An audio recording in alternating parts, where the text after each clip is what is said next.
Seattle, the Ferguson gang absolutely never tire of parading their loathsomeness and grilling a victim of torture.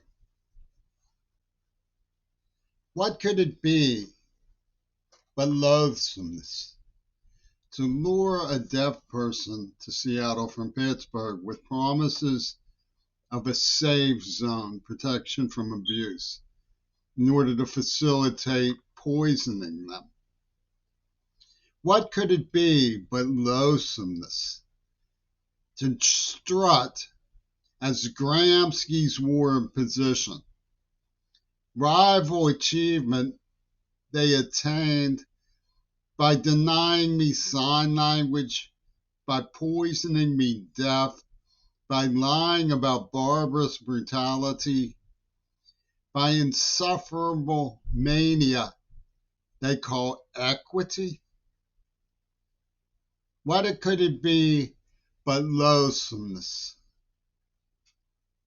to masquerade all of that crank mentality as some sort of union thinking process?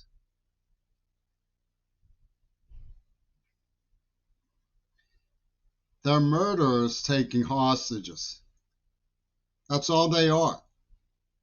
It doesn't amount to anything more than that.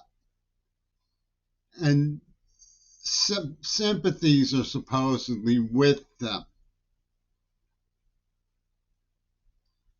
which means that Seattle Civics is a group abominably loathsome. It's perfectly understandable that hideous fiends in a story would kidnap a child from the area of a rival football team to humiliate them. I mean, it makes perfect sense on the level of Dick Cheney fiction. But to call it a political psychology, which is what these truly abnormal, loathsome people have done, is more than passingly strange.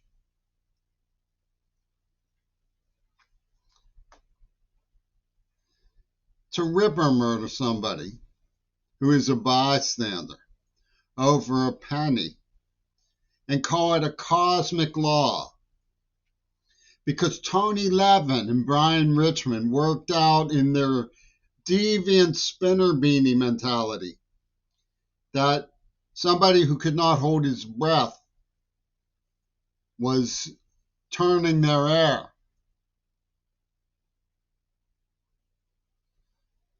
And so they rip and murder a girl. And Seattle calls it wisdom. It's a wisdom decree. What could it be but loathsomeness? How can they stand to look at themselves? Much less,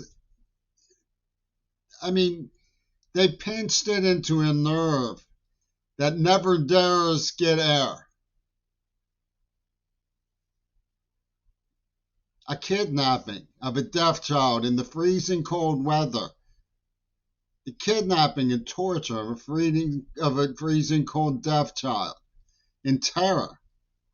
They called evidence of date rape. And nothing would appease them. There was no abnormality too gargantuan for them. They were allied with a pornographic genocide operation that uses a C and a Star of David. And they want to go around injecting people.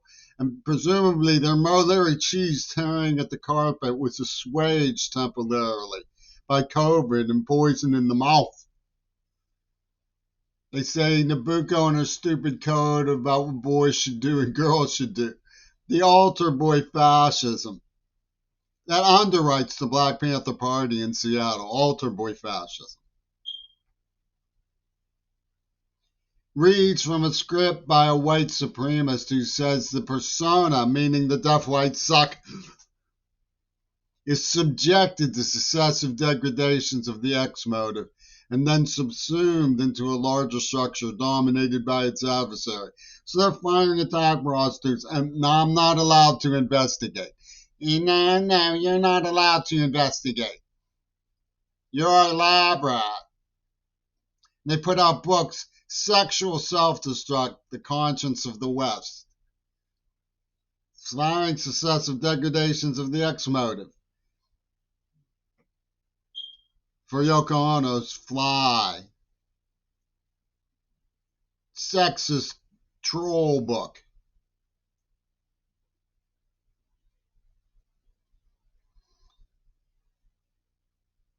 It's to them so wise that Jonas Salk has stamped his approval. Survival of the wisest being endorsed.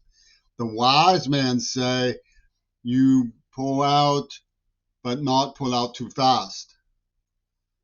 Because if you pull out too fast, it turns Tony Levin and Brian Rich Windsor, man, and they're gonna have to get